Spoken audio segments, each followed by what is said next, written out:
Aujourd'hui, deck profile. Alors, on va choisir le deck Frogmanard parce que voilà, c'est un deck que j'ai l'habitude de jouer et qui est plutôt pas mal et qui n'est jamais trop démodé. Donc voilà, on n'a pas pu faire le WCQ Châteauroux à cause du mauvais temps. Mais on va faire le deck profile. Alors pour la base 3 Caius, bah voilà, x3 obligatoirement. Après je joue Frogmanard différemment de l'an dernier. Parce que je trouve que la version est un petit peu améliorée, il n'y a plus trop de veilleurs, donc c'est plus axé au glisse. Donc 3 Caius obligatoire. 3 Risa, super fort. Alors il y en a qui le jouent x2, moi je préfère le jouer x3 parce que c'est Risa. Alors 2 LAD et un Testalos. Alors en fait je joue 3 LAD parce que LAD ça permet vraiment de bloquer l'adversaire. Et donc voilà, Testalos c'est vraiment la seule carte que je ne joue pas dans le main deck. Ensuite un Megamobus et un Megacaius. Donc ça c'est deux nouvelles parce que, alors pas 2 Megamobus parce que Megamobus si l'adversaire joue pas trop de MP c'est pas très avantageux, et Megacaius c'est bien. Voilà pour les monstres sacrifices. Après, si vous voulez jouer ce deck là, c'est vrai qu'il est plutôt pas mal dans le sens que c'est un deck qui ne sera jamais trop démodé. C'est un deck qui joue depuis 2010, donc voilà. Ensuite 3 Renettes, 3 Swap et un Crapaud. Alors avec ça on va pouvoir sortir l'église et avec le swap on va pouvoir meuler plus rapidement. Donc voilà, y en a qui le jouent x2 mais c'est vraiment assez lourd. 3 Maxé, indispensable. Donc ça c'est pour les anti-OTK, j'y joue 3 en main deck parce que ça permet vraiment de prévoir les coups contre l'adversaire. Ensuite 3 penduliers de combat contre les anti-OTK, 2 Gordes et un Jack Frost. Alors Jack Frost c'est le nouveau Centaurus,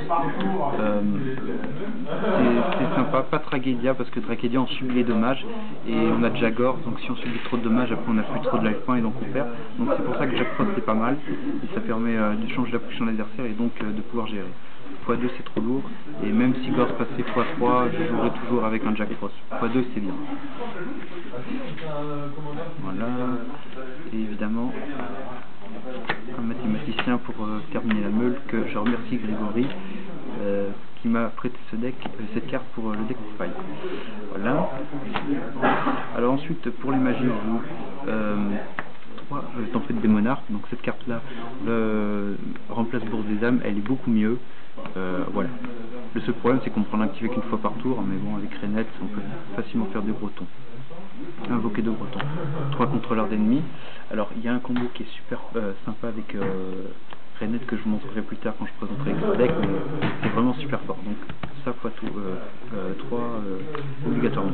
Je joue pas Bourse des âmes parce qu'après ça fait trop lourd. 2 Disney, le 3ème en side. Voilà. 2 Pod, 3 c'est trop.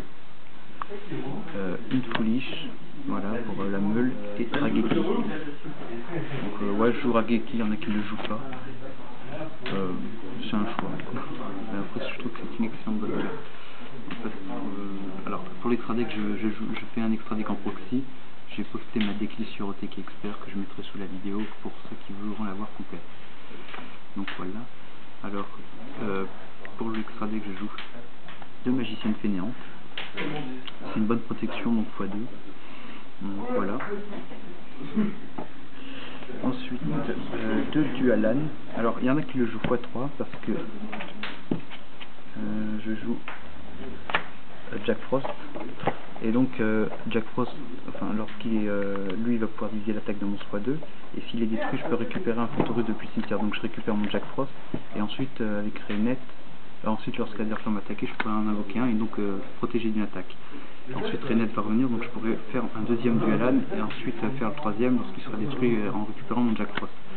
Mais je trouve que x2 Dualan c'est amplement suffisant et Magicienne Fainéante aussi permet de protéger d'une attaque. Donc voilà, x2 c'est très très bien aussi. Donc voilà pourquoi je joue Dualan x2. Ensuite, un Dégusto Phoenix. qui est vraiment super fort avec Raiza, qui me permet d'attaquer 2 fois, c'est pas mal. Voilà, un Gashi, super fort aussi. Alors, la Ghost Trick Suku Tebos, donc elle est pas mal aussi, donc elle permet de détruire un monstre, donc voilà.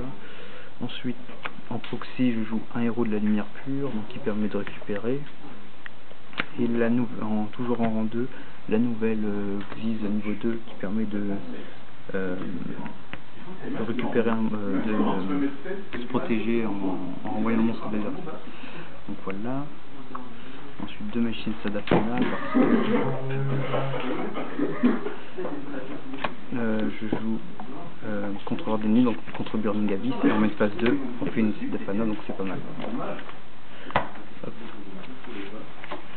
Ensuite un Gauntlet Warrior, un Bonzer, un Ptolémée M7 en proxy et Gaïa. Side deck. Alors 3 démons de la vanité, donc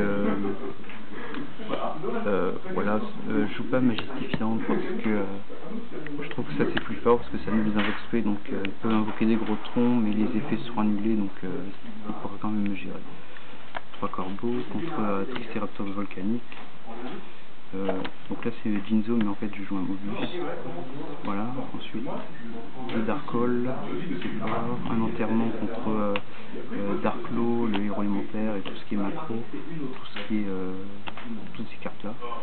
MST, Twister, donc MST Twister contre Vanity en finesse.